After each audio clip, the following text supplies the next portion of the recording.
Guys, welcome back to my YouTube channel. അപ്പോൾ 2025 എൻ്റെ first video ആണിത്. സോ ഇന്നത്തെ വീഡിയോ എന്താണെന്ന് വെച്ചാൽ ലൈക്ക് എനിക്കിപ്പം കോമൺ ആയിട്ട് സോഷ്യൽ മീഡിയസ് ലൈക്ക് എന്താ പറയുക, ഇപ്പോൾ ഇൻസ്റ്റഗ്രാം അല്ലെങ്കിൽ മെയിൽ ത്രൂ ഒക്കെ കുറച്ച് ഒരുപാടൊന്നുമില്ല, ബട്ട് കുറച്ച് കുറച്ച് ക്വയറീസ് വന്ന് തുടങ്ങിയിട്ടുണ്ട്. അപ്പം സോ ഞാൻ ആലോചിച്ചു എന്തായാലും ന്യൂ ഇയർ ആണ്, അപ്പോൾ അതുകൊണ്ട് തന്നെ ഈ ഇയറിൽ നമുക്ക് എന്താണ് അങ്ങനെയുള്ള ക്വയറീസിന് കുറച്ചൊരു അപ്ഡേറ്റ് ആയിട്ടൊരു വീഡിയോ ചെയ്യാമെന്ന് കരുതി. ബിക്കോസ് ഇങ്ങനെ ഇൻസ്റ്റയിലൊക്കെ ഇങ്ങനെ വന്നിട്ട് എന്താ ചെയ്യുന്നത്, അല്ലെങ്കിൽ അറൗണ്ട് ഇപ്പം ജർമ്മനിയിൽ എവിടെയാണ്, ലിവിങ് എക്സ്പെൻസ് മീറ്റ് ചെയ്യാൻ പറ്റുന്നുണ്ടോ, അങ്ങനെയുള്ള കുറേ ക്വസ്റ്റ്യൻസ് ഇങ്ങനെ വരുന്നുണ്ട്. അപ്പോൾ സോ ഞാൻ ആലോചിച്ചു ഒരു വീഡിയോ ചെയ്യുന്നതായിരിക്കും ബെറ്റർ. അപ്പോൾ ഇന്നത്തെ വീഡിയോ എന്താണെന്ന് നമുക്ക് അധികം വലിച്ചു നീട്ടണ്ട, നമുക്ക് വീഡിയോയിലേക്ക് സ്ട്രൈറ്റായി പോവാം. ഓക്കെ, ഞാൻ വന്നിട്ടുള്ള ക്വസ്റ്റ്യൻസിനെ ഒരു ബുക്കിൽ ഇങ്ങനെ കോമൺ ആയിട്ട് എഴുതി വെച്ചിട്ടുണ്ട് കേട്ടോ. അപ്പോൾ അതാണ് ഞാൻ ഈ ബുക്ക് നോക്കിയിട്ട് പറയുന്നത്. ഫസ്റ്റ് ക്വസ്റ്റ്യൻ, ഞാൻ എന്തിന് ജർമ്മനിയിൽ പോയി? അതാണ് ഫസ്റ്റ് ക്വസ്റ്റ്യൻ. എന്താണെന്ന് വെച്ചാൽ ഞാനിപ്പോൾ ഇവിടെയാണ് മാസ്റ്റേഴ്സ് ചെയ്യുന്നത്. ആൻഡ് ഇപ്പോൾ ജസ്റ്റ് വന്നിട്ടൊരു 3 months ആയതേ ഉള്ളൂ. 3 months കഴിഞ്ഞു. അപ്പം ഞാൻ ഈ ഒക്ടോബർ ഇൻടേക്കിലാണ് വന്നത്. 2024 സെപ്റ്റംബർ ഒക്ടോബർ ആ ഒരു ഇൻടേക്കിലാണ് ഞാൻ ജർമ്മനിയിൽ വന്നത്. അപ്പോൾ മാസ്റ്റേഴ്സ് ചെയ്യാൻ വേണ്ടിയിട്ടാണ്. ജിയോ ഹസാർഡ്സ് ആണ് എൻ്റെ സബ്ജക്റ്റ്. ഓക്കെ, പിന്നെ അങ്ങനെയുള്ള കുറച്ച് കോമൺ ആയിട്ടുള്ള ക്വസ്റ്റ്യൻസ് ഉണ്ട്. ജർമ്മനിയിൽ എന്തിനു പോയി, ജോലി ചെയ്യുവാണോ, ലൈക്ക് സംതിങ് റിലേറ്റഡ് ദാറ്റ്. അപ്പം അതാണ് ഞാൻ ആ കാര്യം പറയാമെന്ന് വിചാരിച്ചത്. ദെൻ പിന്നെ സെക്കൻഡ് ക്വസ്റ്റ്യൻ എന്താണെന്ന് വെച്ചാൽ academic life about RWTH ആഹൻ. RWTH ആഹൻ യൂണിവേഴ്സിറ്റിയിലാണ് ഞാൻ പഠിക്കുന്നത്. അപ്പം അക്കാഡമിക് ലൈഫ് എന്ന് പറയുമ്പം ലൈക്ക് ഇപ്പം നമ്മുടെ എന്താണ് ഒരു റാങ്കിങ് ഒക്കെ എടുത്ത് നോക്കുവാണെങ്കിൽ 3rd to 4th റാങ്കിങ് ഉള്ളതാണ്. ജർമ്മനിയിൽ തന്നെ 3rd to 4th റാങ്കിങ് ഉള്ള യൂണിവേഴ്സിറ്റിയാണ് എനിക്ക് അഡ്മിഷൻ കിട്ടിയത്. പിന്നെ എഡ്യൂക്കേഷൻ വൈസ് ആണെങ്കിലും ക്വാളിറ്റി എഡ്യൂക്കേഷൻ തന്നെയാണ്. പിന്നെ എന്താ പറയുക, ലൈക്ക് കുറേയധികം ഗ്രൂപ്പ് ആക്ടിവിറ്റീസും കുറേയധികം കുറേ പ്രോഗ്രാംസും ഈവൻറ്റ്സ് ഒക്കെ ഇങ്ങനെ ഇടയ്ക്കിടയ്ക്ക് യൂണിവേഴ്സിറ്റിയിൽ ഉണ്ടാവാറുണ്ട്. അപ്പോൾ അതൊക്കെ നല്ലൊരു എക്സ്പീരിയൻസ് തന്നെയാണ്. പിന്നെ നമുക്കൊരു നല്ലൊരു ഇൻ്റർനാഷണൽ എക്സ്പോഷർ കിട്ടും. കാര്യം പല നാഷണാലിറ്റീസ് ആണ് നമ്മുടെ കൂടെ ഉള്ളത്. ഇപ്പം ഇന്ത്യൻസ് മാത്രമല്ല, അറൗണ്ട് ഇവിടുത്തെ സ്റ്റുഡൻസ് ഉണ്ടാവും. ദെൻ പല സ്ഥലത്തുനിന്ന് വന്ന ആൾക്കാരായതുകൊണ്ട് തന്നെ നമുക്കൊരു എന്താ പറയുക, ഒരു മൾട്ടി കൾച്ചറൽ ഫീൽ ഉണ്ടാവും. സോ നൈസാണ്. ദെൻ ക്ലാസ്സസ് ഒക്കെ മനസ്സിലാകാറുണ്ടോ? കുഴപ്പമില്ല. അതായത് നമുക്ക് ഏകദേശം നമുക്കൊരു ഫോളോ ചെയ്യാൻ പറ്റാറുണ്ട്. ലെക്ചേഴ്സ് എല്ലാം ഇംഗ്ലീഷിൽ തന്നെയാണ്. സോ നമുക്ക് അത്യാവശ്യം നമുക്ക് കാര്യങ്ങളൊക്കെ മനസ്സിലാവാറുണ്ട്. പക്ഷെ എന്നിരുന്നാൽ പോലും സംടൈംസ് ചില PDFs അല്ലെങ്കിൽ ചില ട്യൂട്ടോറിയൽസിലൊക്കെ ചിലപ്പോൾ കുറച്ച് അവിടെ ഇവിടെയൊക്കെ കുറച്ച് ജർമ്മൻ വരും. പക്ഷെ അത് ബേസിക് ജർമ്മനാണ്, കുഴപ്പമില്ല. നമുക്ക് ഏകദേശം നമുക്ക് കാണുമ്പം അല്ലെങ്കിൽ നമുക്കൊരു പിക്ചറൊക്കെ വെച്ചിട്ട് നമുക്ക് റെക്കഗ്നൈസ് ചെയ്യാൻ പറ്റും എന്താണ് ഉദ്ദേശിക്കുന്നതെന്നുള്ളത്. So okay in that. പിന്നെ എന്താ പറയുക, ചലഞ്ച് ഓഫ് ഇൻഡിപെൻഡൻസ്. ഓക്കെ, അതെ. ഇപ്പം എന്താ പറയുക, ജർമ്മനിയിൽ നിന്ന് മാത്രമല്ല, നമ്മളിപ്പോൾ പുറത്തേക്ക്, ഇതിപ്പം കേരളത്തിൻ്റെ പുറത്ത് അല്ലെങ്കിലും ഇന്ത്യയുടെ പുറത്തൊക്കെ ആണെങ്കിലും നമ്മൾ മാറി നിന്നിട്ടൊന്ന് പഠിക്കുക എന്നുണ്ടെങ്കിൽ അതൊരു ചലഞ്ച് തന്നെയാണ്. പഠിക്കുന്ന കേസിന് മാത്രമല്ല, ഒരു ബിക്കോസ് എന്താ പറയുക, കംപ്ലീറ്റ് ഒരു വേറൊരു സിറ്റുവേഷനാണ്. നമ്മളെല്ലാം എന്താ പറയുക, ഈവൻ നമ്മുടെ ഫുഡ് മുതൽ നമ്മുടെ ബേസിക് ആയിട്ടുള്ള എല്ലാ കാര്യങ്ങളും നമ്മൾ ഒറ്റയ്ക്ക് തന്നെയാണ് ചെയ്യുന്നത്. നാട്ടിലെ പോലത്തെ ഒരു സിറ്റുവേഷൻ അല്ല. അപ്പം അതുകൊണ്ട് നല്ല വ്യത്യാസമുണ്ട്. അപ്പോൾ ഒരു ഇൻഡിപെൻഡൻ്റ് ആയി ടോട്ടലി ഇപ്പോൾ ഇൻഡിപെൻഡൻ്റ് ആയോ എന്ന് ചോദിച്ചാൽ ആയി വന്നുകൊണ്ടിരിക്കുകയാണ്. ബിക്കോസ് നാട്ടിലുള്ള ഞാനും ഇപ്പോൾ ഉള്ള ഞാനും തമ്മിൽ നല്ല വ്യത്യാസമുണ്ട്. ഇപ്പോൾ ഫുഡ് ഉണ്ടാക്കുന്ന കാര്യത്തിലാണെങ്കിലും അല്ലെങ്കിൽ ഇപ്പോൾ ഒറ്റയ്ക്ക് ഓരോ സ്ഥലത്ത് പോകുന്ന കാര്യത്തിലൊക്കെ ആണെങ്കിലും ഒക്കെ നല്ല രീതിയിൽ ചേഞ്ച് ആയിട്ടുണ്ട് എന്നെനിക്കിപ്പം സ്വയം മനസ്സിലാവുന്നുണ്ട്. അപ്പം അതൊരു നല്ലൊരു ബെനിഫിറ്റ് തന്നെയാണ് ഇവിടെ വന്നിട്ട്.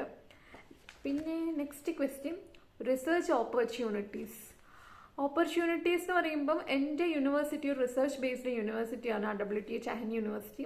അപ്പം അത്യാവശ്യം നല്ല റിസർച്ച് സ്കോപ്പുള്ള ഒരു യൂണിവേഴ്സിറ്റി തന്നെയാണ് നമുക്കിപ്പം. പക്ഷെ നമുക്ക് വേണ്ട ആ ഒരു ഏരിയ ഓഫ് എക്സ്പെർട്ടൈസ് നമ്മൾ ചൂസ് ചെയ്തെടുക്കണം. കാരണം വെച്ചാൽ ഏതിലാണ് നമുക്ക് ഇൻട്രസ്റ്റ് ഉള്ളത്. പിന്നെ മാത്രമല്ല എന്താ പറയുക, ഒരു പർട്ടിക്കുലർ ലെവൽ കഴിയുമ്പം ലിറ്റിൽ ബിറ്റ് ഓഫ് ജർമ്മൻ്റെ ആവശ്യമുണ്ട്. അതായത് എന്നാൽ മാത്രമാണ് നമുക്ക് അത്രയും, ബിക്കോസ് മിക്ക കമ്പനീസിലും ഇവിടെ ഒഫീഷ്യൽ ലാംഗ്വേജ് അവർ ജർമ്മൻ തന്നെയാണ്. ഇംഗ്ലീഷ് അധികം യൂസ് ചെയ്യുന്ന കമ്പനീസ് ഒന്നും ഇല്ല. ഉണ്ട്. അത് കൂടുതലും IT ലെവൽ കമ്പനീസ് മാത്രമാണ് ഇംഗ്ലീഷ് കുറിച്ച് ഫോക്കസ് ചെയ്യുന്നത്. ബട്ട് എന്നാൽ പോലും എന്താണ്, ജർമ്മനാണ് മെജോറിറ്റി വരിക. അപ്പോൾ അതുകൊണ്ട് തന്നെ ജർമ്മൻ ലാംഗ്വേജിൻ്റെ പ്രൊഫഷ്യൻസി ആവശ്യമാണ്. അപ്പം അതൊക്കെ ഒന്ന് ബെറ്റർ ആക്കി എടുത്തിട്ട് വേണം റിസർച്ചിൻ്റെ കാര്യങ്ങളും അങ്ങനത്തെ കുറച്ച് കാര്യങ്ങളൊക്കെ ഫോക്കസ് ചെയ്യാനുള്ളത്. റിസർച്ച് ഓപ്പർച്യൂണിറ്റീസ് ഉള്ള യൂണിവേഴ്സിറ്റീസ് തന്നെയാണ്. പിന്നെ ഫണ്ടിങ് ഓപ്പർച്യൂണിറ്റീസ് ഉണ്ടോ യൂണിവേഴ്സിറ്റിയിൽ? യെസ്, നമുക്ക് ഇന്റേൺഷിപ്സ് അല്ലെങ്കിൽ എന്താ പറയുക, ഈ ബോണ്ടിങ് പോലത്തെ പ്രോഗ്രാംസ് ഒക്കെ വരും. അപ്പോൾ ഈ ബോണ്ടിങ് പ്രോഗ്രാം എന്ന് പറയുമ്പം എന്താ പറയുക, ഇപ്പം യൂറോപ്പിൽ തന്നെ, ഒരു എൻറ്റയർ യൂറോപ്പിൽ തന്നെ പല ഡിഫറെൻറ്റ് കമ്പനീസ് വരാറുണ്ട്. അവരോരോ ഇവൻറ്റ്സ് ഒക്കെ ഹോസ്റ്റ് ചെയ്യാറുണ്ട്. അതിൻ്റെ അർത്ഥം നമുക്ക് കമ്പനിയിൽ വർക്ക് കിട്ടും എന്നുള്ളതല്ല, പക്ഷെ നമുക്ക് പല പല കാര്യങ്ങൾ, ഇവിടുത്തെ job market, European job culture എങ്ങനെയാണ്, എന്തൊക്കെ ഡിഫറൻസ് ഉണ്ട്, അങ്ങനെയുള്ള കുറേ കാര്യങ്ങളൊക്കെ അറിയാൻ പറ്റും. അപ്പോൾ അത് നല്ലൊരു ബെനിഫിറ്റ് തന്നെയാണ്. പിന്നെ യൂണിവേഴ്സിറ്റിയിൽ ഓഫ് കോഴ്സ് ഫണ്ടിങ് ഓപ്പർച്യൂണിറ്റീസ് ഉണ്ട്. പക്ഷേ ഞാൻ പറഞ്ഞില്ലേ, ലാംഗ്വേജിൻ്റെ കുറച്ച് ആവശ്യങ്ങളുണ്ട്. പിന്നെ നമുക്ക് അത്യാവശ്യം ഇവിടുത്തെ രീതികൾ, ബിക്കോസ് ഇന്ത്യയിൽ നിന്നൊക്കെ കുറേ അധികം വ്യത്യാസമുണ്ട് പല കാര്യങ്ങളിലും. സോ നമുക്ക് ഇവിടുത്തെ ആ ഒരു എന്താ പറയുക, ഇവിടുത്തെ ആ ഒരു ജർമ്മൻ കൾച്ചർ മനസ്സിലായി തുടങ്ങിയാൽ മാത്രമാണ് നമുക്ക് ഇവിടുത്തെ ഫണ്ടിങ് ഓപ്പർച്യൂണിറ്റീസ് ഒക്കെ യൂട്ടിലൈസ് ചെയ്യാൻ പറ്റുള്ളൂ. അതാണ് യൂണിവേഴ്സിറ്റിയുടെ കുറിച്ചുള്ള ക്വസ്റ്റ്യൻസ്. പിന്നെ സ്റ്റുഡൻറ്റ് ലൈഫ്, ആഹനിലെ സ്റ്റുഡൻറ്റ് ലൈഫ് എങ്ങനെയുണ്ട്? അഫോർഡബിൾ ലിവിങ് ആണോ? പിന്നെ ഹൗസിങ് എങ്ങനെയാണ്? സ്റ്റുഡൻറ്റ് ഹൗസിങ് ആയിരിക്കും ഉദ്ദേശിച്ചത്. പിന്നെ എങ്ങനെയുണ്ട്, ഫുഡ് ഒക്കെ എങ്ങനെ മെയിൻറ്റെയിൻ ചെയ്ത് പോകുന്നു? ഇതൊക്കെയാണ് പിന്നീട് വന്നിട്ടുള്ള ക്വസ്റ്റ്യൻസ്. അപ്പോൾ അഫോർഡബിൾ ലിവിങ് ആണോ എന്ന് ചോദിച്ചാൽ ഇപ്പം എങ്ങനെയാണ് പറയുക, കമ്പാരിറ്റീവ്ലി നമ്മുടെ നാട്ടിലെ ഒരു ഫിനാൻഷ്യൽ ഒരു ഇതൊക്കെ വെച്ച് നോക്കുമ്പം ഇവിടെ അഫോർഡബിൾ അല്ല. അത്യാവശ്യം നല്ല രീതിയിൽ ക്യാഷ് പോകാറുണ്ട്. പക്ഷേ ജർമ്മനിയിൽ തന്നെയുള്ള ബിഗ് സിറ്റീസ് വെച്ച് നോക്കുമ്പോൾ, ഇപ്പോൾ ഈവൻ ബെർലിൻ, ഫ്രാങ്ക്ഫർട്ട്, മ്യൂണിക്, അതൊക്കെ വെച്ച് നോക്കുമ്പം ആഹാനിൽ എക്സ്പെൻസ് കുറച്ച് കുറവാണ്. പക്ഷേ ഇതിലും കുറവായിട്ടുള്ള വേറെ പല സ്ഥലങ്ങളും ഉണ്ട്. ബട്ട് എന്നാൽ പോലും അത്യാവശ്യം ഒരു കുഴപ്പമില്ലാത്ത രീതിയിൽ നമുക്ക് മാനേജ് ചെയ്ത് നിർത്താൻ പറ്റും വലിയ വലിയ സിറ്റീസൊക്കെ വെച്ച് കമ്പയർ ചെയ്ത് നോക്കും. പിന്നെ ഹൗസിങ്ങിൻ്റെ കാര്യം ചോദിച്ചാൽ അക്കോമഡേഷൻ്റെ കാര്യം. അക്കോമഡേഷൻ എന്ന് പറയുന്നത് ഇപ്പം നിങ്ങളിപ്പം വരാൻ നിൽക്കുന്ന സ്റ്റുഡൻസ് ആണെന്നുണ്ടെങ്കിൽ ബെറ്റർ, ഇപ്പം ആഹൻ്റെ കാര്യം മാത്രമല്ല, ഏത് യൂണിവേഴ്സിറ്റിയിലേക്കാണോ നിങ്ങൾക്ക് അഡ്മിഷൻ കിട്ടുന്നത്, അഡ്മിഷൻ കിട്ടി ഓഫർ ലെറ്റർ കഴിയുമ്പോൾ തന്നെ ബെറ്റർ അതിൻ്റെ അക്കോമഡേഷൻ്റെ ഹണ്ട് തുടങ്ങുന്നതായിരിക്കും നല്ലത്. സ്റ്റുഡൻറ്റ് ഹോമിലേക്കൊക്കെ അപ്ലൈ ചെയ്യാൻ പറ്റുക ബെറ്റർ, അതാണ് കൂടുതൽ നല്ലത്. ബിക്കോസ് റെൻറ്റ് കുറഞ്ഞ് കിട്ടും. ഒരു 200 to 250 അകത്ത് മാക്സിമം റെൻറ്റ് കുറഞ്ഞ് കിട്ടും. അപ്പോൾ അതുകൊണ്ട് തന്നെ എന്താണ്, അക്കോമഡേഷൻ്റെ കാര്യങ്ങളൊക്കെ നിങ്ങൾ നേരിട്ട് തന്നെ നേരത്തെ നോക്കുന്നതായിരിക്കും നല്ലത്. അല്ലാണ്ട് ഏജൻസികളൊക്കെ ഡിപ്പെൻഡ് ചെയ്യുകയാണെങ്കിൽ കുറച്ച് ബുദ്ധിമുട്ടായിരിക്കാം. സോ എന്താ പറയുക, അക്കോമഡേഷൻ്റെ കാര്യമൊക്കെ അങ്ങനെയാണ്. റെൻറ്റ് അഫോർഡബിൾ ആണോ? ഞാനിപ്പോൾ സ്റ്റുഡൻറ്റ് ഹോമിലാണ് താമസിക്കുന്നത്. അപ്പം ഒരു 2 years കോൺട്രാക്റ്റാണ് എനിക്കിവിടെ ഉള്ളത്. 2024 മുതൽ 2026 വരെയാണ് എനിക്കിവിടെ, November 26 ഓർ സംതിങ്, ആ ഒരു ടൈം വരെയാണ് എനിക്കിവിടെ നിൽക്കാൻ പറ്റുന്നത്. അപ്പം സോ ഇവിടെ ഇപ്പോൾ സ്റ്റുഡൻറ്റ് ഹൗസിങ്ങിലായതുകൊണ്ട് എനിക്ക് റെൻറ്റ് അഫോർഡബിൾ ആണ്. 223 euro ആണ് മന്ത്ലി ആവുന്നത്. അപ്പോൾ അതുകൊണ്ട് എനിക്ക് കുഴപ്പമില്ല. പിന്നെ നെക്സ്റ്റ് ക്വസ്റ്റ്യൻ വന്നിട്ടുള്ളത് ഫുഡിൻ്റെ കാര്യം. ഇപ്പം എന്താണ്, ഫുഡിൻ്റെ ആണെങ്കിൽ ഞാനിവിടെ സെൽഫ് കുക്കിംഗ് ആണ് കൂടുതലും, മെജോറിറ്റി സെൽഫ് കുക്കിംഗ് ആണ്. പിന്നെ സംടൈംസ് ചില ദിവസങ്ങളിൽ ഒരു ഫുഡ് ഉണ്ടാക്കാൻ മൂഡ് തോന്നാറില്ല. അപ്പോൾ ജസ്റ്റ് എന്തെങ്കിലും ഇൻസ്റ്റൻ്റ് ആയിട്ടുള്ള എന്തെങ്കിലും വെച്ച് അഡ്ജസ്റ്റ് ചെയ്യാറാണ് പതിവ്. ബിക്കോസ് ഫ്രൂട്ട്സ് അങ്ങനെ എന്തെങ്കിലും, അല്ലെങ്കിൽ ഞാൻ സ്വന്തമായിട്ട് കുക്ക് ചെയ്ത് തന്നെയാണ് കഴിക്കാറ്. പുറമേയുള്ള ഫുഡ് എനിക്ക് അത്രയ്ക്ക് അങ്ങോട്ട് എന്താ പറയുക, നല്ലതാണ്, ബട്ട് നമുക്ക് എപ്പോഴും ഈ പുറമേ നിന്നുള്ള ഫുഡ് അത്രയ്ക്ക് അങ്ങോട്ട് ബഡ്ജറ്റ് ഫ്രണ്ട്ലി അല്ല. സോ അങ്ങനെ നമ്മുടെ നാട്ടിൽ നിന്നൊക്കെ വെച്ച് നോക്കുമ്പോൾ കുറച്ച് ടഫാണ്. പിന്നെ യൂണിവേഴ്സിറ്റി ക്യാൻറ്റീൻ എങ്ങനെയാണ്, ഫ്രീ ആണോ? യൂണിവേഴ്സിറ്റി ക്യാൻറ്റീൻ ഫ്രീ അല്ല. നമുക്ക് ബ്ലൂ കാർഡ് എന്ന് പറഞ്ഞ ഒരു കാർഡുണ്ട്.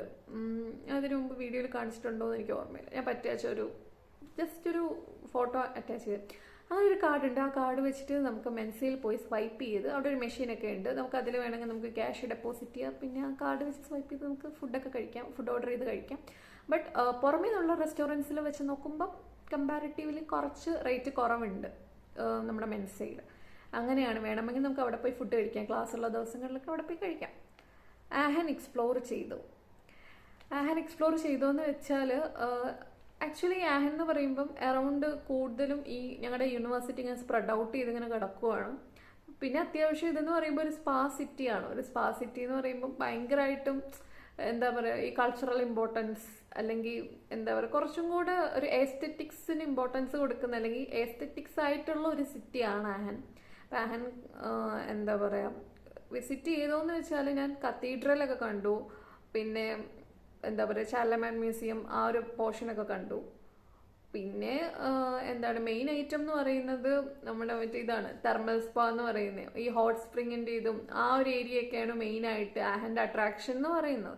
അപ്പം അതൊക്കെ പോയി കണ്ടു. കാര്യം വെച്ചാൽ ലൈഫിൽ അതൊക്കെ ആദ്യത്തെ എക്സ്പീരിയൻസ് ആണ്. ഈ ഹോട്ട് സ്പ്രിംഗ് എന്നൊക്കെ കേട്ടിട്ടുണ്ട്, അല്ലെങ്കിൽ മൂവീസിലൊക്കെ ആ ഒരു ഐഡിയ കേട്ടിട്ടുണ്ടെന്നല്ല, ഞാൻ ഇതുവരെ ഹോട്ട് സ്പ്രിംഗ് ഒന്നും നേരിട്ട് കണ്ടിട്ടില്ല. അപ്പം ഇവിടെ വന്നിട്ട് കണ്ടു. അപ്പം ക്വൈറ്റ് പക്ഷേ സ്മെല്ല് സഹിക്കാൻ പറ്റത്തില്ല. അത് ഹോട്ട് സ്പ്രിങ് കണ്ടിട്ടുള്ളവർക്ക് മനസ്സിലാവുമായിരിക്കും. അപ്പം അങ്ങനെയാണ്. ആഹൻ എനിക്ക് ഇഷ്ടപ്പെട്ടോ? എനിക്ക് ആഹൻ ഇഷ്ടമായി, കുഴപ്പമില്ല. ഒരു ഏകദേശം ഒരുപാട് വലിയ സിറ്റി അല്ല എന്ന് വെച്ചിട്ട് തീരെ ചെറിയ വില്ലേജോ ആ ഒരു ഏരിയ അങ്ങനത്തെ ഒരു ടൈപ്പോ അല്ല. But I M okay with that. ഇഷ്ടമായി, കുഴപ്പമില്ല. ആക്ച്വലി നെതർലാൻഡ്സ് ആണോ ബെൽജിയം ആണോ എവിടെയാണ്? ഓക്കെ, അതായത് ആഹൻ എന്ന് പറയുമ്പം ജർമ്മനി നെതർലാൻഡ്സ് ബെൽജിയം അതിനോട് ബോർഡർ ആയിട്ട് വരും ആഹൻ. എനിക്കിപ്പോൾ ഇവിടെ നിന്ന് നെതർലാൻഡ്സ് പോകണമെങ്കിൽ, അതായത് ഇപ്പം ഫാൽസ് വരെയാണ് ജർമ്മനിയുടെ, ഫാൽസിൻ്റെ ഒരു പോർഷൻ വരെ ജർമ്മനിയുടെ ബോർഡറിലാണ്, അടുത്ത ഒരു ഏരിയ മുതൽ നെതർലാൻഡ്സ് ആണ്. അപ്പോൾ എനിക്കിവിടെ നിന്ന് നെതർലാൻഡ്സ് പോകാൻ എളുപ്പമാണ്. ഷെങ്കൻ ഏരിയ തന്നെ ആയതുകൊണ്ട് തന്നെ നമുക്ക് ആ വിസയിൽ തന്നെ പോയി വരാം, പ്രശ്നമൊന്നുമില്ല.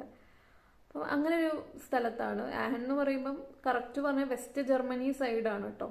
അപ്പം കുറച്ചും കൂടി ഇപ്പം ജർമ്മൻ കൾച്ചറിനേക്കാൾ കുറച്ച് കൂടുതലായിട്ട് ആഹനിലൊക്കെയുള്ള ഒരു ഡച്ച് കൾച്ചറാണ്. ജർമ്മൻ ഉണ്ട്, ബട്ട് എന്നാലും ഈ നമ്മുടെ ഈസ്റ്റ് ജർമ്മനി സൈഡൊക്കെ വെച്ച് നോക്കുമ്പോൾ കുറച്ച് വ്യത്യാസമുണ്ട് ആഹനിലെ ആ ഒരു മൊത്തത്തിലുള്ള ഒരു കൾച്ചറൊക്കെ. ഒരു ഡച്ചിനോടൊരു സാമീപ്യമുള്ളൊരു കൾച്ചറാണ് കൂടുതൽ. പിന്നെ ലാംഗ്വേജ് എങ്ങനെയാണ്? ഇംഗ്ലീഷ് ആരെങ്കിലും അവിടെ സംസാരിക്കുമോ? ജർമ്മൻ പഠിച്ചിട്ടാണോ പോയത്? ജർമ്മൻ വേണം. ഓക്കെ, ലാംഗ്വേജ് അതൊരു ഇമ്പോർട്ടൻ്റ് ആയിട്ടുള്ള ഒരു സംഭവമാണ്.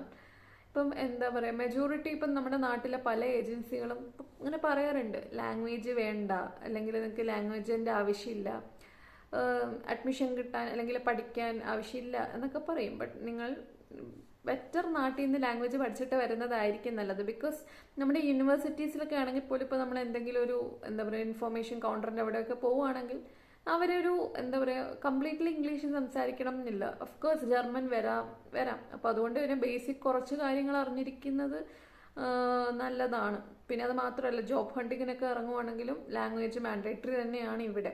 അപ്പോൾ അതുകൊണ്ട് ജർമ്മനി വരാൻ നിൽക്കുന്നവർ മാൻഡേറ്ററി ആയിട്ട് ലാംഗ്വേജ് പഠിച്ചിട്ട് വരിക, അതാണ് ഏറ്റവും നല്ലത്.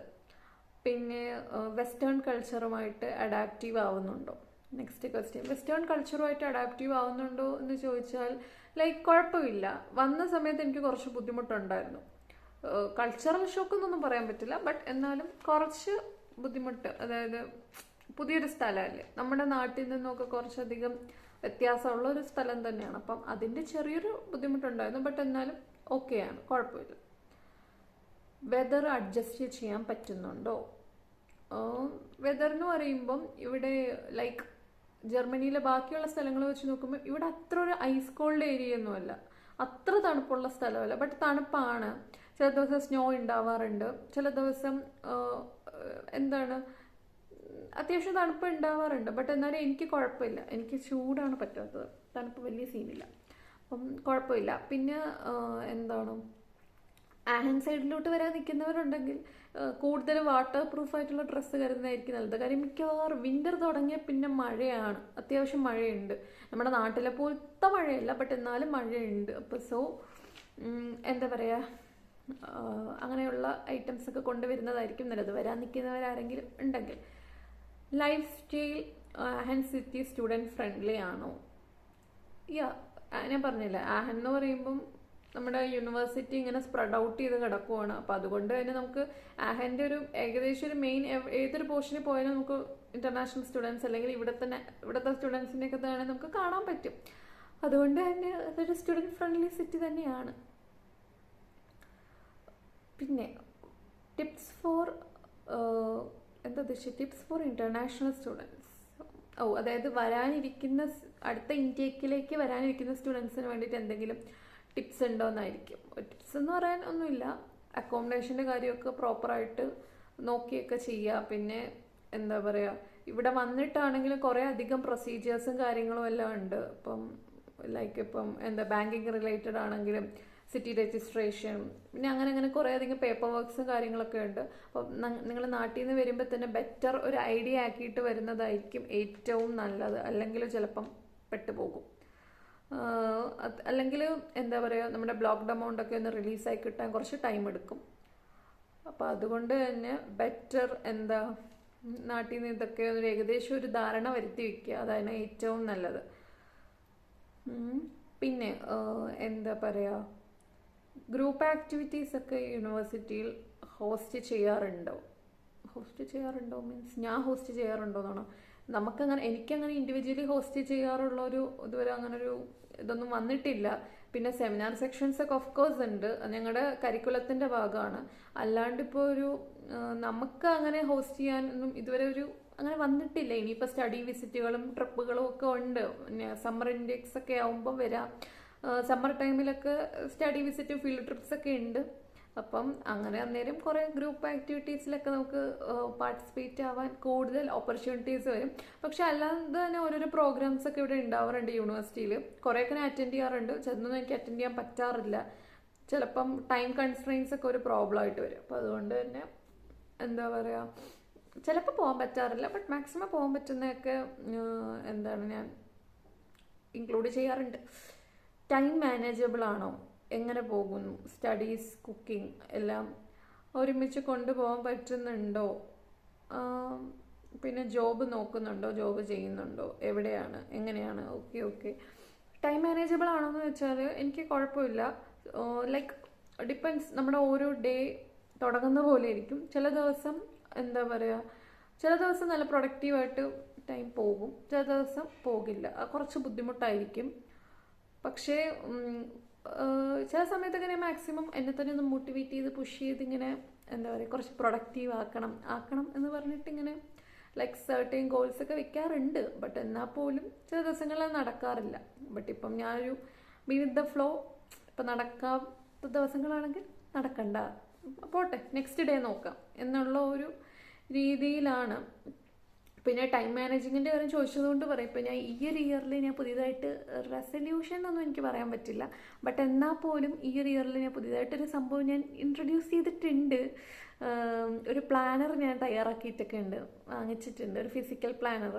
അപ്പം ഞാൻ ജസ്റ്റ് ഒന്ന് കാണിച്ചു തരാം കേട്ടോ. ഇതാണ് എൻ്റെ പ്ലാനർ.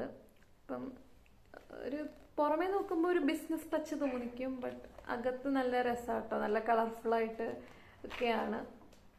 ഇങ്ങനെ നല്ല കളർഫുൾ പ്ലാനേഴ്സൊക്കെയാണ്. അത്യാവശ്യം ഞാൻ ടു ഡു ലിസ്റ്റും കാര്യങ്ങളും എല്ലാം ഇവൻറ്റ്സും അതൊക്കെ ജസ്റ്റ് ഒന്ന് എന്നെ തന്നെ ഒന്ന് മോട്ടിവേറ്റ് ചെയ്യാൻ വേണ്ടിയിട്ട് പ്ലാനർ പോലത്തെ സെറ്റപ്പൊക്കെ ചെയ്തിട്ടുണ്ട്. അപ്പം എനിക്കറിയത്തില്ല സക്സസ് ആകുമോ, ഇതുപോലെ തന്നെ ഫോളോ ചെയ്യുമെന്നൊക്കെ ഒന്നും അറിയില്ല. പക്ഷെ എന്നാലും ഇപ്പം ഞാൻ 2 ഡേയ്സായി പ്ലാനർ ഫോക്കസ് ചെയ്താണ് പോകുന്നത്. ഇപ്പോൾ തുടങ്ങിയിട്ടേ ഉള്ളൂ. അപ്പം എന്തായാലും ഇപ്പോൾ 1-2 ദിവസം പ്ലാനറിലെ കാര്യങ്ങളെല്ലാം അതേപോലെ നടക്കുന്നുണ്ട്. അതിൻ്റെ ഭാഗമായിട്ടാണ് ഈ വീഡിയോ പോലും എടുത്തിട്ടുള്ളത്. സോ ടൈം മാനേജ്മെൻ്റ് ഒക്കെ അങ്ങനെ പോകുന്നു. പിന്നെന്താണ്, myth versus reality about studying in Germany.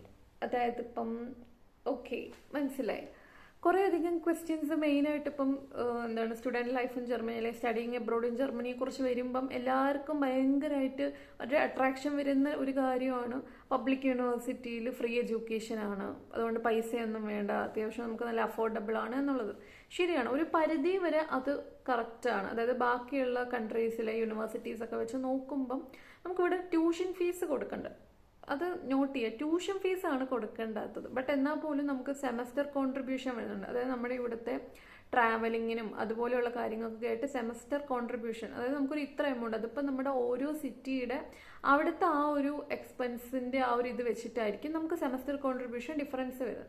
അപ്പോൾ ഇവിടെ ആഹനിലാണെങ്കിൽ എനിക്ക് അത്യാവശ്യം ഒരു സെമസ്റ്ററിലായിട്ട് നമ്മൾ പേ ചെയ്താൽ മതി. എനിക്കൊരു 303 യൂറോ ഒരു സംതിങ് സെമസ്റ്റർ കോൺട്രിബ്യൂഷൻ വന്നിട്ടുണ്ട്. കറക്റ്റ് എനിക്ക് ഓർമ്മയില്ല കേട്ടോ.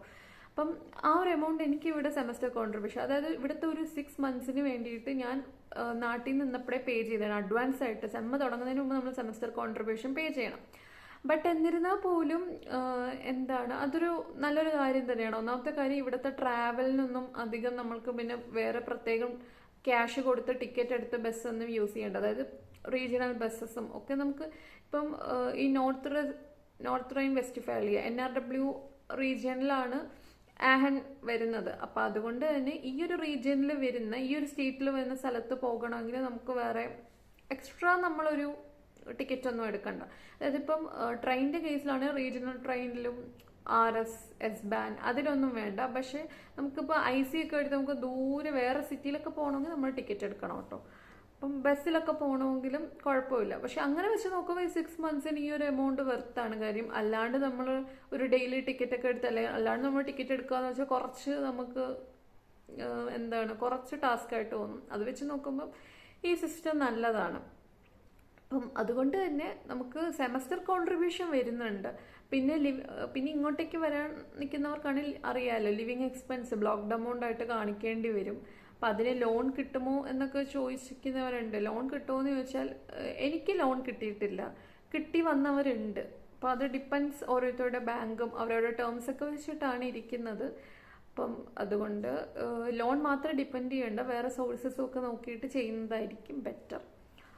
അപ്പം അതൊക്കെയാണ് മെയിനായിട്ട് ചോദിച്ചിട്ടുള്ളത്. പിന്നെ എന്താ പറയുക, ബ്ലോക്ക്ഡ് എമൗണ്ട് 2 yearsലേക്ക് കാണിച്ചിട്ട് വരണോ? അത് അങ്ങനെയല്ല. അതായത് ഇപ്പം നമ്മൾ നാട്ടിൽ നിന്ന് വരുമ്പം 1 വർഷത്തെ മാത്രം ആദ്യം കാണിച്ചാൽ മതി. ദെൻ അതിപ്പം എന്താ പറയുക, ഇപ്പോൾ 2 years ആണ് നമ്മുടെ കോഴ്സെങ്കിൽ പോലും ആദ്യത്തെ 1 വർഷത്തെ ലിവിങ് എക്സ്പെൻസ് കാണിച്ചിട്ട് നാട്ടിൽ നിന്ന് വന്നാൽ മതി. പിന്നെ സെക്കൻഡ് ഇയറിൽ നമുക്ക് പാർട്ട് ടൈം ഓർ സംതിങ് അങ്ങനെ വെച്ചിട്ട് നമുക്ക് ഇവിടുത്തെ എക്സ്പെൻസ് മാനേജ് ചെയ്ത് പോകാൻ പറ്റും. വലിയ കുഴപ്പമില്ല. അപ്പം അങ്ങനെ പോകാൻ പറ്റും. സോ നാട്ടിൽ നിന്ന് വരുന്നവർ ജസ്റ്റ് ഒരു 1 year കാണിച്ചാൽ മതി. പിന്നെ ബ്ലോക്ക്ഡ് എമൗണ്ട് ഇനിയും കൂടാൻ സാധ്യതയുണ്ടോ? ബ്ലോക്ക്ഡ് എമൗണ്ട് ഹൈക്ക് വരാൻ സാധ്യതയുണ്ടോ എന്ന് ചോദിച്ചാൽ എനിക്ക് ഇപ്പോൾ കൃത്യമായിട്ട് എനിക്ക് അറിയില്ല. കാര്യം ഞാൻ വിസയ്ക്കൊക്കെ വെക്കുന്ന ആ ഒരു ടൈമിൽ പെട്ടെന്നാണ് ഒരു ഹൈക്ക് വന്നത്. അതിന് മുമ്പത്തെ ബ്ലോക്ക്ഡ് എമൗണ്ടിൽ നിന്ന് പെട്ടെന്നൊരു ഹൈക്ക് വന്നു. അങ്ങനെ ഹൈക്ക് വന്നപ്പം ഞങ്ങൾക്കൊക്കെ 1 year വിസയ്ക്ക് വരെ 6 months വിസയാണ് കിട്ടിയത്. അങ്ങനെ കുറച്ച് പ്രശ്നങ്ങളൊക്കെ വന്നു. അപ്പം ആ ഒരു കേസസ് ഒക്കെ വെച്ച് നോക്കുവാണെങ്കിൽ ഹൈക്ക് വരുമെന്ന് വെച്ചാൽ എനിക്കറിയില്ല. പക്ഷെ എന്നിരുന്നാൽ പോലും ഒരു ലേറ്റസ്റ്റ് അപ്ഡേറ്റ് ഉള്ള എന്താണെന്ന് വെച്ചാൽ ഈ ജനുവരി മുതൽ എന്താണ് ജർമ്മനിയിലെ ഹെൽത്ത് കെയർ സിസ്റ്റംസ് ഒക്കെ കുറച്ചും കൂടെ ഒരു എന്താണ് അവർ അഡ്രസ്സ് ചെയ്യുന്നത് എന്താണെന്ന് വെച്ചാൽ അവർ ഹെൽത്തിന് കുറച്ച് കൂടുതൽ ഫോക്കസ് കൊടുക്കുന്നുണ്ട്. അപ്പോൾ ഇൻഷുറൻസിൻ്റെയൊക്കെ എമൗണ്ട്, മന്ത്ലി എമൗണ്ട് കൂടും എന്നൊരു അപ്ഡേറ്റ് വന്നിട്ടുണ്ട്. ജസ്റ്റ് ഒരു ഇത്ര യൂറോസും കൂടെ എക്സ്ട്രാ ആഡപ്പ് ആവും എന്നുള്ളത്. അപ്പോൾ ആ ഒരു കേസിൽ ഇൻഷുറൻസ് ഒക്കെ നമ്മുടെ ഈ ബ്ലോക്ക്ഡ് എമൗണ്ടിൽ കവർ ചെയ്ത് വരുന്നത് കൊണ്ട് ബ്ലോക്ക്ഡ് എമൗണ്ട് അതൊക്കെ വെച്ചിട്ട് ബ്ലോക്ക്ഡ് എമൗണ്ട് ഹൈക്ക് വരാൻ സാധ്യതയുണ്ടോ ഇല്ലയോ അറിയില്ല. ചിലപ്പോൾ ഉണ്ടാവാം, ഇല്ലാതിരിക്കാം. ബെറ്റർ നിങ്ങൾ നാട്ടിൽ നിന്ന് ഈ പ്രൊസീജിയർ ഒക്കെ ചെയ്യുന്ന സമയത്ത്, അതായത് ബ്ലോക്ക്ഡ് എമൗണ്ട് ഇടുന്നതിന് മുമ്പ് മാക്സിമം നോക്കുക ബ്ലോക്ക്ഡ് എമൗണ്ട് ഹൈക്ക് വന്നിട്ടുണ്ടോ. ജസ്റ്റ് ഒന്ന് അവയർനെസ് വെക്കുന്നത് നല്ലതായിരിക്കും. പിന്നെ നമ്മൾ ഇട്ട് കഴിഞ്ഞിട്ട് വന്നിട്ട് പറഞ്ഞിട്ട് കാര്യമില്ല. എല്ലാം പിന്നീട് നമുക്കൊന്നും ചെയ്യാൻ പറ്റില്ല. അതായത് ചിലപ്പോൾ നമുക്ക് ആഡ് ചെയ്യാൻ പറ്റാണ്ട് വരും. പിന്നെ ഇവിടെ വന്നിട്ട് പിന്നെ എക്സ്ട്രാ നമ്മൾ കാണിക്കേണ്ടിയൊക്കെ വരും. അപ്പോൾ അങ്ങനത്തെ കുറേ സിറ്റുവേഷൻസ് ഒക്കെ ഒഴിവാക്കാൻ ബെറ്റർ റിസർച്ച് ചെയ്യുന്നതാണ്. അപ്പം ഇതൊക്കെയാണ് മെയിനായിട്ട് വന്നിട്ടുള്ള ക്വസ്റ്റ്യൻസ്. പിന്നെ പാർട്ട് ടൈം എങ്ങനെയാണ്, പാർട്ട് ടൈം കിട്ടാൻ എളുപ്പമാണോ, അങ്ങനെയുള്ള കാര്യങ്ങളൊക്കെ ചോദിച്ചിട്ടുണ്ട്. പാർട്ട് ടൈം കിട്ടാൻ എളുപ്പമാണോ എന്ന് വെച്ചാൽ ഇപ്പോൾ അറ്റ് പ്രസൻറ്റ് ഞാനിപ്പോൾ ഇവിടെ പാർട്ട് ടൈം ഒന്നും ചെയ്യുന്നില്ല. കാര്യം ചെയ്യുന്നില്ല എന്ന് വെച്ചാൽ നോക്കാത്തത് കൊണ്ടല്ല, ബിക്കോസ് എനിക്ക് എന്താ പറയുക കുറച്ച് പേപ്പർ വർക്ക്സിൻ്റെയൊക്കെ കുറച്ച് ഡിലേ വന്നിട്ടുണ്ടായിരുന്നു. എനിക്ക് അക്കോമഡേഷനൊക്കെ ഒത്തിരി ഡിലേ ആയിട്ടാണ് കിട്ടിയത്. പിന്നെ അതുപോലെ തന്നെ ഇൻഷുറൻസിൻ്റെ കാർഡും അതൊക്കെ അങ്ങനെ കുറച്ച് പേപ്പർ വർക്ക്സിൻ്റെയൊക്കെ ഡിലേ വന്നു. പിന്നെ പേപ്പർ വർക്ക്സ് ഒക്കെ എന്തൊക്കെ നമ്മളിവിടെ ജർമ്മനി എത്തിയിട്ട് ചെയ്യണം, അതിനെ ഒരു സെപ്പറേറ്റ് ഒരു വീഡിയോ ആയിട്ട് ചെയ്യാം. അല്ലെങ്കിൽ ഈ വീഡിയോയ്ക്ക് ലെങ്ത് കൂടിപ്പോവും. അപ്പം എന്താ പറയുക, അപ്പം അതുകൊണ്ട് അങ്ങനെ കുറച്ച് ഡിലേ വന്നതുകൊണ്ട്, പിന്നെ ഇതിപ്പം ഒരു പീക്ക് വിൻ്റർ ടൈം ആണല്ലോ, അതുകൂടെ കൊണ്ട് എന്താണ് പറയുക, ഞാൻ കുറച്ചധികം ഡിലേ ആയതുകൊണ്ട് തന്നെ എനിക്കിപ്പം ജോബൊന്നും ഞാനിപ്പോൾ ഇതുവരെ ജോബ് ഹണ്ടിങ്ങിന് ഇറങ്ങിയെങ്കിലും ഞാൻ ഉദ്ദേശിച്ച രീതിയിലൊന്നും കിട്ടിയിട്ടില്ല. അതാണ് റിയാലിറ്റി. പക്ഷേ പാർട്ട് ടൈം ജോബ് ചെയ്യുന്നവരുണ്ട്. ഇപ്പം എൻ്റെ കൂടെയുള്ള എൻ്റെ ഫ്രണ്ട്സൊക്കെ ആണെങ്കിൽ ജോലിക്ക് പോകുന്നവരുണ്ട്. അപ്പം അവർക്കെന്ന് വെച്ചാൽ ഈ പേപ്പർ വർക്ക്സ് കുറച്ചും കൂടെ മുമ്പേ തീർന്നു കിട്ടി, അതുകൊണ്ട് അവരുടെ കാര്യങ്ങൾ സ്മൂത്തായി. എൻ്റെ കേസ് അങ്ങനെ ആയിരുന്നില്ല. അപ്പം അതുകൊണ്ട് പാർട്ട് ടൈം ചെന്നുടനെ തന്നെ പാർട്ട് ടൈമിന് വരാൻ പറ്റും എന്ന് പറയുകയാണെങ്കിൽ അത് ഞാൻ അക്സെപ്റ്റ് ചെയ്യുന്നില്ല. കാര്യം എന്താണെന്ന് വെച്ചാൽ കുറേ അധികം പേപ്പർ വർക്ക്സ് ഉണ്ട്. അപ്പോൾ അതെല്ലാം ഒന്ന് ബെറ്റർ ഒരു നോളജ് വെച്ചിട്ട് വരുന്നതായിരിക്കും ഏറ്റവും നല്ലത്. പിന്നെ എന്താണ്, ക്രെഡിറ്റ് കാർഡ് യൂസ് ചെയ്തിട്ടുണ്ട്. ക്രെഡിറ്റ് കാർഡ് ഓക്കെ, ഞാൻ ക്രെഡിറ്റ് കാർഡ് ഒന്നും നാട്ടിൽ നിന്നൊന്നും കൊണ്ടുവന്ന് വന്നിട്ടുണ്ടായിരുന്നില്ല. ഫോറക്സ് കാർഡ് ഞാൻ ജസ്റ്റ് നിയോ ഗ്ലോബലിൻ്റെ ഒരു കാർഡ് കയ്യിൽ കരുതിയിട്ടുണ്ടായിരുന്നു. പക്ഷെ ഞാൻ ക്യാഷ് ഒന്നും അതിൽ ലോഡ് ചെയ്തിട്ടുണ്ടായിരുന്നില്ല. ഞാൻ ജസ്റ്റ് അല്ലാണ്ട് കയ്യിൽ തന്നെ ലിക്വിഡ് ക്യാഷ് എടുത്തിട്ട് വരുമായിരുന്നു. ബിക്കോസ് ഇനി ലൈക്ക് ഇപ്പം നിയോ ഗ്ലോബലിൽ തന്നെ പല പല ആ ഒരു ഇഷ്യൂ വന്നിട്ടുണ്ടായിരുന്നു. കാർഡ് എല്ലാ സ്ഥലത്തും അക്സെപ്റ്റ് ചെയ്യുമോ ഇല്ലയോ എന്നൊക്കെ ഒരു കൺഫ്യൂഷൻ ഉള്ളതുകൊണ്ട് ഞാൻ പിന്നെ ക്യാഷ് അതിൽ ലോഡ് ചെയ്തില്ല. നിങ്ങൾക്ക് വേണമെങ്കിൽ ഫോറക്സ് കാർഡ് എടുത്തിട്ട് വരുന്നതായിരിക്കും ബെറ്റർ. വെറുതെ റിസ്ക് എടുക്കണ്ട. കയ്യിൽ ക്യാഷ് വെക്കാൻ പേടിയുണ്ടെങ്കിൽ ഫോറക്സ് കാർഡിൽ ലോഡ് ചെയ്ത് വരുന്നതായിരിക്കും നല്ലത്. അപ്പം ഇതൊക്കെയാണ്. പിന്നെ okay, white room depression, white room torture, ഇതിനെക്കുറിച്ചൊക്കെ എന്താ പറയാനുള്ള? ഓ മൈ ഗോഡ്, ഇതിപ്പം നമ്മുടെ ഇവിടെ ഒരു എന്താ പറയുക, ഒരു യൂറോപ്യൻ കൾച്ചർ അനുസരിച്ച് ജർമ്മനി മാത്രമല്ല കേട്ടോ, ഈ അത്യാവശ്യം ഈ യൂണിയനിൽ വരുന്ന മിക്ക റെസിഡൻഷ്യൽ ഏരിയയിലാണെങ്കിലും മെജോറിറ്റി വൈറ്റ് തന്നെയാണ്. ഒരു ഓഫ് വൈറ്റ് സെറ്റപ്പ് തന്നെയാണ്. അപ്പോൾ റൂമുകളിലൊക്കെ വൈറ്റ് തന്നെയാണ്. അപ്പം നമുക്ക് ആകെ ചെയ്യാൻ പറ്റുന്നത് എന്താണെന്ന് വെച്ചാൽ കുറച്ച് നമുക്ക് സ്വന്തമായിട്ട് എന്തെങ്കിലും കളർഫുള്ളാക്കി വെക്കാം എന്നുള്ളതേ ഉള്ളൂ. അപ്പം ഞാനിപ്പം റൂമൊന്ന് കുറച്ച് ഇങ്ങനെ കളർഫുള്ളൊക്കെ ആക്കുന്നുണ്ട്. ക്രിസ്മസ് പ്രമാണിച്ച് കുറച്ച് ഡെക്കറേഷൻസ് ഒക്കെ ചെയ്തു. അതൊക്കെ ഇപ്പം ഞാൻ കുറച്ചൊക്കെ എടുത്ത് മാറ്റി കേട്ടോ. ഇനിയിപ്പോൾ അടുത്ത വർഷം നമുക്ക് ചെയ്യണ്ടേ. അപ്പം അതുകൊണ്ട് തന്നെ കുറച്ചൊക്കെ എടുത്ത് മാറ്റി. ഇനിയിപ്പോൾ റൂമൊന്ന് മൊത്തത്തിലൊന്ന് ഡെക്കറേറ്റ് ചെയ്തെടുക്കാനുണ്ട്. കുറച്ചൊന്ന് ഭംഗിയാക്കണം. ഈ ശരിയാണ്, വൈറ്റ് റൂം എന്ന് പറയുമ്പം നമുക്കിപ്പോൾ എപ്പോഴും ഈ ഫുള്ളി വൈറ്റ് തന്നെയാണെങ്കിൽ കുറച്ച് ബുദ്ധിമുട്ടുകളൊക്കെ വരാറുണ്ട്. അതായത് നമുക്ക് അതിൽ തന്നെ നോക്കിയിരിക്കുമ്പോൾ ഒരു മടുപ്പ് ഇങ്ങനെ ഫീൽ ചെയ്യാറുണ്ട്. അപ്പം അതുകൊണ്ട് എന്താ പറയുക, അങ്ങനെയുള്ളൊരു കേസ് കുറച്ച് നമുക്ക് കുറയ്ക്കാൻ പറ്റും. ഇങ്ങനെ ഒരു ഡെക്കറേഷൻസ്, കുറച്ച് എസ്തെറ്റിക്സ്, കുറച്ചിങ്ങനെ കലാപരമായി എന്തെങ്കിലുമൊക്കെ ചെയ്ത് ആക്കുവാണെങ്കിൽ കുറച്ച് രീതിയിലൊക്കെ നമുക്കത് കുറയ്ക്കാൻ പറ്റും. പിന്നെ മൂഡ് സ്വിങ്സ് ഉണ്ടാവാറുണ്ട്, ഡെഫിനറ്റ്ലി ഉണ്ടാവാറുണ്ട്. പിന്നെ അതെല്ലാം നമുക്കൊരു സംഭവം നമുക്കിങ്ങനെ മാനേജ് ചെയ്ത് പോകാം. ആ ഒരു രീതിയിൽ നമുക്ക് എടുക്കാം. അത്രേ നമുക്ക് ചെയ്യാൻ പറ്റുള്ളൂ. അപ്പോൾ ഇതൊക്കെയാണ് മെയിനായിട്ട് ഉള്ളത്. പിന്നെ പഠിക്കാൻ പാടാണോ എന്നൊക്കെ ചോദിച്ചാൽ ഓഫ് കോഴ്സ് നമ്മുടെ നാട്ടിൽ നിന്ന് വെച്ച് കമ്പയർ ചെയ്യുമ്പം കുറച്ച് ഡിഫിക്കൾട്ടാണ് പഠിക്കാൻ. കാര്യം എന്താണെന്ന് വെച്ചാൽ, ഒന്നാമത്തെ കാര്യം നമ്മളൊരു ഹയർ കോഴ്സാണ് ചെയ്യുന്നത്. അപ്പോൾ അതിൻ്റെ ആ ഒരു സീരിയസ്നെസ് എന്തായാലും ഉണ്ടാവും. പിന്നെ നാട്ടിലെ പോലെയും അല്ല, കുറച്ച് എല്ലാ രീതിയിലും, കുറച്ചല്ല അത്യാവശ്യം നല്ല രീതിയിൽ ഫോക്കസ് ചെയ്തിട്ട് തന്നെ നമ്മൾ ഓരോ ഏരിയയും നമ്മൾ റിസർച്ച് ചെയ്യണം. എന്നാൽ മാത്രമേ നമുക്ക് എന്താണ് സംഭവം എന്ന് മനസ്സിലാവുള്ളൂ. പിന്നെ എക്സ്പെൻസ് അഫോർഡ് ചെയ്യാൻ പറ്റുന്നുണ്ടോ? ഓക്കെ, ഐ തിങ്ക് ഈ റെൻറ്റ്, ഗ്രോസറി അതൊക്കെ ഓക്കെ ഫൈൻ, മനസ്സിലായി. ഇപ്പം ഗ്രോസറിയുടെ കേസ് പറയുകയാണെങ്കിൽ, ഇപ്പം വരാൻ നിൽക്കുന്നവരോടാണെങ്കിൽ എനിക്ക് പറയാനുള്ളത് എന്താണെന്ന് വെച്ചാൽ, നിങ്ങൾ വരുമ്പോൾ അത്യാവശ്യം വേണ്ട സാധനങ്ങളൊക്കെ കൊണ്ടുവരിക. ഡ്രസ്സ് കുറച്ച് കൊണ്ടുവന്നാലും, ഇപ്പം ആഹനിലോട്ടൊക്കെയാണ് വരാൻ നിൽക്കുന്നവരുണ്ടെങ്കിൽ ഇപ്പോൾ വിൻ്റർ എസെൻഷ്യൽസ് എല്ലാം കൂടെ എടുത്തിട്ട് വരണം എന്ന് ഞാൻ പറയുന്നില്ല. അത്യാവശ്യം ബേസിക്കായിട്ടൊരു ജാക്കറ്റും, ബേസിക്കായിട്ട് ഒരു ടെമ്പറേച്ചർ വരെ ഹോൾഡ് ചെയ്യാൻ പറ്റുന്ന ഒരു ജാക്കറ്റ്, കുഴപ്പമില്ലാത്ത രീതിയിലൊരു ജാക്കറ്റ് എടുത്തിട്ട് വരിക. ഒരു ജാക്കറ്റ് മതി, ഒരു ആദ്യത്തെ 2-3 മാസത്തേക്ക് അത് മതിയാവും. പിന്നെ അത്യാവശ്യം ഒരുപാട് തെർമൽസ് എടുത്തിട്ട് വരാനൊന്നും ഞാൻ പറയത്തില്ല. കാര്യം എന്താണെന്ന് വെച്ചാൽ, ഞാനിപ്പോൾ ഇവിടെ വന്നിട്ട് ഇന്നിപ്പോൾ ഈ വീഡിയോ എടുക്കുന്നത് ജാനുവരി 6 ഈ വീഡിയോ ഷൂട്ട് ചെയ്യുന്നത്. അപ്പം നിങ്ങളിപ്പോൾ ഈ വീഡിയോ കാണുന്നത് ചിലപ്പം ജാനുവരി 10 or 11 ആയിരിക്കും, അല്ലെങ്കിൽ അതിന് മുമ്പ് കാണുമായിരിക്കും. അപ്പം ആസ് ഓഫ് നൗ ഞാൻ അങ്ങനെ, എനിക്ക് തോന്നുന്നില്ല. എനിക്ക് തോന്നുന്നു ഒരു ദിവസം എന്തോ ഫസ്റ്റ് വന്ന ആ ഒരു ടൈമിൽ പെട്ടെന്നൊരു ടെമ്പറേച്ചർ ഷിഫ്റ്റ് വന്നപ്പോൾ എന്തോ ആണ് ഞാൻ തെർമൽസ് ഇട്ടിട്ടുള്ളത്. ഞാൻ ഇതുവരെ തെർമൽസ് പിന്നെ ഇട്ടിട്ടില്ല. കാര്യം എനിക്കതിൻ്റെ ആവശ്യം വന്നിട്ടില്ല. ഇപ്പോൾ ഓരോരുത്തരുടെ ബോഡിയുടെ ടെമ്പറേച്ചർ അക്സെപ്റ്റൻസ് ഡിഫറൻസ് ഉണ്ട്. അപ്പം അതുകൊണ്ട് എന്താ പറയുക, തെർമൽസ് ഒരുപാട് എടുത്തിട്ട് വരാനൊന്നും ഞാൻ പറയത്തില്ല. പിന്നെ തണുപ്പ് ഒട്ടും പറ്റാത്തവർക്ക് തെർമൽസ് എടുത്തിട്ട് വന്നോ, അത് കുഴപ്പമില്ല. ഞാൻ വേണ്ടാന്നൊന്നും പറയുന്നില്ല. അത് നിങ്ങളുടെ ഡിപ്പെൻസ്, നിങ്ങളുടെ ആ ഒരു എന്താ പറയുക, ബോഡിയുടെ ആ ഒരു കണ്ടീഷനൊക്കെ വെച്ചിട്ട് എടുത്താൽ മതി. ഞാൻ ഉദ്ദേശം എന്താണെന്ന് വെച്ചാൽ, ഇപ്പം ഒരുപാട് പേര് പറയാറുണ്ട് ഡ്രസ്സ് ഒരുപാട് എടുക്കണം എന്നുള്ളതുകൊണ്ട് ഫുഡ് ഐറ്റംസ് ഒന്നും അധികം കൊണ്ടുവരാൻ പറ്റിയിട്ടില്ല എന്നൊക്കെ.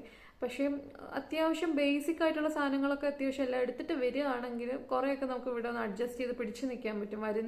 നമുക്കൊരു എമൗണ്ട് ഒക്കെ റിലീസായി വരുന്ന ആ ഒരു ടൈമിലൊക്കെ ഒന്ന് അഡ്ജസ്റ്റ് ചെയ്ത് നിൽക്കാൻ പറ്റും. പിന്നെ ഇവിടെ തന്നെ ആണെങ്കിലും ഗ്രോസറിയുടെ ചിലവെന്ന് പറയുമ്പം നമുക്ക് പല രീതിയിൽ നമുക്ക് ഷോപ്പിംഗ് നമുക്ക് ചൂസ് ചെയ്യാം, ഏതൊക്കെ വേണം എന്നുള്ളത്. ഇപ്പം നമുക്ക് ഡിസ്കൗണ്ട് മാർക്കറ്റ്സ് ഉണ്ട്, അതായത് ഇപ്പം നെറ്റോ, നിങ്ങളിപ്പം ഈ യൂറോപ്യൻ വീഡിയോസ് കാണുന്നവർക്കാണെങ്കിൽ മനസ്സിലാവും. ജർമ്മനിയിലൊക്കെയുള്ള മെയിനായിട്ടുള്ള നെറ്റോ, ലിഡില്, പെനി, പിന്നെ അതുപോലെ കുറച്ച് ആൽഡി, അതുപോലെയുള്ള കുറച്ച് ഷോപ്സ് ഉണ്ട്. അപ്പം അവിടെ നിന്നൊക്കെ നമുക്ക് വേണമെങ്കിൽ മാക്സിമം നമുക്ക് ഈ നമ്മുടെ ഡേ ടു ഡേ കാര്യങ്ങൾക്കൊക്കെ വേണ്ടിയിട്ട് നമുക്ക് ചിലവഴിക്കാം. അവിടെ നിന്നാകുമ്പം നമുക്ക് അധികം എമൗണ്ട് വരില്ല. എന്ന് വെച്ചിട്ട് നാട്ടിലെ വെച്ച് നോക്കുമ്പോഴത്തേക്കും അത്യാവശ്യം ഒരു എമൗണ്ട് വരാം. ബട്ട് എന്നാൽ പോലും കമ്പാരിറ്റീവ്ലി പ്രീമിയം ഷോപ്പുകളെ വെച്ച് നോക്കുമ്പോൾ കുറച്ച് എമൗണ്ട് നമുക്ക് കുറച്ചെടുക്കാൻ പറ്റും. അങ്ങനെ നമുക്ക് ബഡ്ജറ്റ് ഫ്രണ്ട്ലി ആയിട്ട് നമുക്ക് അങ്ങനെ ഷോപ്പ് ചെയ്തെടുക്കാം. പിന്നെ എനിക്കിപ്പോൾ മന്ത്ലി വരുമ്പം അറൗണ്ട് എങ്ങനെ പോലും ഒരു 150 to 200 euro വരും കേട്ടോ. ബിക്കോസ് ഞാൻ ഇവിടെ ഒറ്റയ്ക്കാണല്ലോ എൻ്റെ ചിലവൊക്കെ വരുന്നത്. ഇപ്പോൾ നമ്മൾ ഷെയർ ചെയ്തിട്ടാണെങ്കിൽ അത്രയും വരണ്ടാവില്ല. അങ്ങനെ ഒരു 150 to 200 അകത്ത് വരും. കാര്യം നമ്മളിപ്പം അത്യാവശ്യം എന്തെങ്കിലുമൊക്കെ വാങ്ങിക്കാനാണെങ്കിലും, പിന്നെ ഇപ്പം മിസ്ലേനിയസ് ആയിട്ട് എന്തെങ്കിലും എക്സ്പെൻസ് വന്ന് അതും, ഇപ്പം എന്തെങ്കിലും പ്രൊഡക്ട്സ് ഒക്കെ സ്റ്റോക്ക് ഔട്ട് ആയിട്ടുണ്ടെങ്കിൽ അതൊക്കെ വാങ്ങിച്ച് റീസ്റ്റോക്ക് ചെയ്യണമെങ്കിൽ അതിനും കുറച്ച് എമൗണ്ട് ആവുമല്ലോ. അപ്പം അങ്ങനെ കുറച്ച് പൈസ കയ്യിൽ നിന്ന് പൊട്ടാറുണ്ട്. അങ്ങനെ വെച്ച് നോക്കുമ്പോൾ അത്യാവശ്യം പോകാറുണ്ട്. ബട്ട് എന്നാലും കുഴപ്പമില്ല, നമുക്ക് മാനേജ് ചെയ്ത് എടുക്കാൻ പറ്റും. പിന്നെ ഗ്രോസറിയുടെ ചിലവൊക്കെ ഓരോരുത്തരുടെ ഒരു ലിവിങ് സ്റ്റൈൽ ഡിപ്പെൻഡ് ചെയ്തിരിക്കും കേട്ടോ. നമുക്ക് ആർഭാടായിട്ടും സാധനം വാങ്ങിക്കാം, നമുക്കൊരു മിനിമലായിട്ടും യൂസ് ചെയ്ത് പോകാൻ പറ്റും. ഇതൊക്കെയാണ് മെയിനായിട്ടുള്ളത്. പിന്നെ 5 good things about European culture ഇഷ്ടപ്പെട്ടോ? 5 good things എന്ന് പറയുമ്പോൾ നമുക്ക് ഇപ്പം എടുത്ത് പറയാൻ പറ്റത്തില്ല. ബട്ട് എന്നാലും എനിക്കിവിടെ ജർമ്മനിയിൽ എത്തിക്കഴിഞ്ഞിട്ട് എനിക്ക് ഇഷ്ടപ്പെട്ട 5 കാര്യം എന്ന് പറയുമ്പം അതിൽ 5 കാര്യം ഞാൻ ഒന്ന് നോക്കട്ടെ, 5 ഉണ്ടോ അത് കറക്റ്റ് എനിക്കറിയില്ല. എന്നാലും എനിക്കിവിടുത്തെ ഒരു റോഡ് ട്രാൻസ്പോർട്ടേഷൻ, അതായത് ട്രാഫിക് റൂൾസ് അതെല്ലാം പക്കയാണ്. നമ്മുടെ നാട് വെച്ച് കമ്പയർ ചെയ്യുമ്പോൾ ബെസ്റ്റ് തന്നെയാണ് കേട്ടോ, അടിപൊളിയാണ്. അതിപ്പോൾ പെഡസ്ട്രിയൻസ് ആണെങ്കിലും വണ്ടി ഓടിക്കുന്നവരാണെങ്കിലും എല്ലാവരും ഈക്വൽ ആയിട്ട് എല്ലാം ഫോളോ ചെയ്യും. അപ്പോൾ അത് കാണുമ്പോൾ തന്നെ നമുക്കും ഇവിടെ നിൽക്കുമ്പോഴത്തേക്ക് നമുക്കത് ഫോളോ ചെയ്യാനുള്ള ടെൻഡൻസി തന്നെയാണ് വരുന്നത്. ആ കാര്യത്തിൽ ടോപ്പ് തന്നെയാണ്. പിന്നെ രണ്ടാമത്തെ കാര്യം പറയുന്നത് വേസ്റ്റ് മാനേജ്മെൻറ്റ് അടിപൊളിയാണ്. അതായത് നമ്മുടെ നാട്ടിലെ വെച്ച് കമ്പയർ ചെയ്യുമ്പോഴത്തേക്കും ഇപ്പം നമ്മുടെ നാട്ടിലൊക്കെ ആണെങ്കിൽ ഇപ്പോൾ ബസ് സ്റ്റാൻഡ്, റെയിൽവേ സ്റ്റേഷൻ്റെ ആ ഒരു ഭാഗത്ത് നമുക്ക് പോകാൻ പറ്റില്ല. കാരണം അത്രയ്ക്ക് നീറ്റ്നെസ് ഉണ്ടാവില്ല. അത് വെച്ച് നോക്കുമ്പം ഇവിടെ എന്ന് പറയുമ്പോൾ നമുക്ക് ഓരോ സ്ട്രീറ്റ്സിലും അല്ലെങ്കിൽ ഓരോ വാക്ക് വേസിലും ഇത്ര ഡസ്റ്റ്ബിൻസ് ഉണ്ട്. അപ്പം അതും സെപ്പറേറ്റ് ചെയ്ത് plastic waste separate, food waste separate, ആ ഒരു രീതിയിൽ കാണുന്നതുകൊണ്ട് തന്നെ അടിപൊളിയാണ് ഇവിടുത്തെ കാര്യങ്ങളൊക്കെ. വേസ്റ്റ് മാനേജ്മെൻ്റ് ഒക്കെ ടോപ്പാണ്, പറയാതിരിക്കാൻ പറ്റത്തില്ല. പിന്നെ പിന്നെ ഏറ്റവും വലിയ അഡ്വാൻറ്റേജ് എന്ന് വെച്ചാൽ നമുക്ക്